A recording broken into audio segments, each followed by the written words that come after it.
संघर्ष ही जीवन है। एक बार एक किसान भगवान से बहुत ही नाराज हो गया। किसान बहुत मेहनती था। बहुत मेहनत से वह खेतों में अनाज उगाता, उसकी देखभाल करता, पर अक्सर उसकी फसल खराब हो जाती। कभी सूखा पड़ जाता, कभी बाढ़ आ जाती, कभी तेज धूप, कभी आंधी। कोई ना कोई कारण बन ही जाता कि उसकी फसल खराब हो जाती। एक दिन वह किसान गुस्से में आसमान की ओर देखकर भगवान से कहा, हे ईश्वर, आपको लोग सर्वज्ञाता मानते हैं कि आप सब जानते हैं। कहते हैं कि आपकी इच्छा के बिना एक भी पत्ता नहीं हिलता, पर मुझे तो लगता है कि आप छोटी सी छोटी बात भी नहीं सुनते। आपको तो ये भी नहीं पता कि खेती बाड़ी कैसे करते हैं।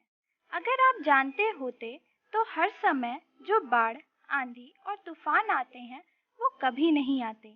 आप नहीं जानते कि कितना नुकसान उठाना पड़ता है हम किसानों को।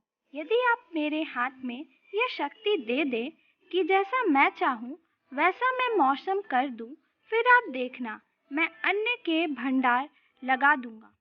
भगवान इस किसान के तीखे वाक्य सुनकर मुस्कुरा रहे थे और वह किसान के सामने प्रकट होकर बोले, मैं आज से तुम्हें यह शक्ति देता हूँ कि तुम अपनी खेती पर तुम्हारी जितनी इच्छा हो तुम वैसा मौसम कर दोगे।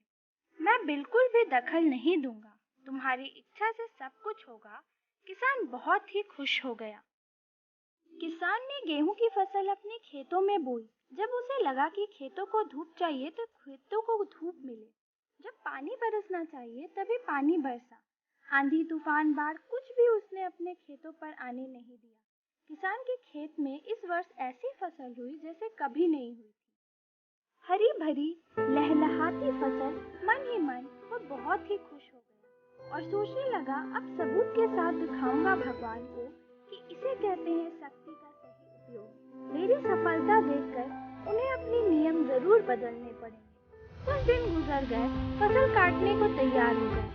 किसान बहुत उत्सुकता के साथ फसल को काटने लगा, पर जैसे ही उसकी नजर गेहूं की बालियों पर गई तो उसने अपना सिर पीट लिया और वह चिल्ला चिल्ला कर रोने लगा। गेहूं की एक भी बाली के अंदर गेहूं का दाना नहीं था।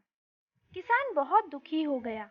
उसने भगवान को रोते हुए फिर पुकारा, हे प्रभु, तुमने ये मेरे साथ क्या किया? क्या तुमने मुझे कोई सजा दी? भगवान बोले, पुत्र, ये तो होना ही था। तुमने पौधों को संघर्ष करने का मौका ही कहाँ दिया।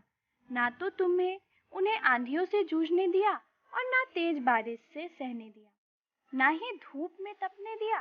एक भी चुनौती का सामना तुमने उन्हें नहीं करने दिया, इसीलिए सारे पौधे अंदर से खोखले रह गए। जब आंधी, तूफान, तेज बारिश और धूप पड़ती है तभी ये पौधे अपने अस्तित्व को बचाने के लिए संघर्ष करते हैं और इसी संघर्ष से एक बल पैदा होता है जिसमें शक्ति होती है, ऊर्जा होती है और यही ऊर्जा पूर्ति तेरे गेहूं के दानों की तरफ जो नहीं फूटी। तूने उन्हें कठिन परिस्थितियों से गुजरने ही नहीं दिया जहां उनके अस्तित्व का जन्म होता। सारी बालियां इसीलिए खाली है, इसमें एक भी गेहूं का दाना इसीलिए नहीं है क्योंकि तुमने अपने पौधों को संघर्ष कराया ही नहीं।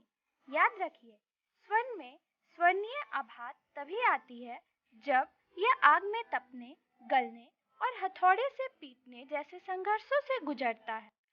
कोयले का टुकड़ा हीरा तभी बनता है जब वह उच्च दाब और उच्च ताप की मुश्किल परिस्थितियों से गुजरता है। इसी तरह यदि कोई संघर्ष ही ना हो, तो कोई चुनौती ही ना हो, तो हम भी गेहूं की बालियों की तरह ही खोखले रह जाएंगे। कोई अस्तित्व नहीं होगा हमारा। विपरीत परिस्थितियाँ, चुनौतियाँ, समस्याएं हमें और अधिक निखारती हैं। यदि जीवन में कठिन परिस्थितियाँ और चुनौतियाँ आए तो घबराना मत, बल्कि सामना करना। विश्वास रखना कि आप और अधिक निखर जाओगे और अधिक मजबूत बन जाओगे। किसी ने कितना सही कहा है, जिंदगी जीना आसान नहीं होता, बिना संघर्ष के कोई महान नहीं होता। जब तक ना पड़े हथौड़े की चोट तक पत्थर भी भगवान नहीं होता। If you are new in this channel, then like and subscribe. Thank you.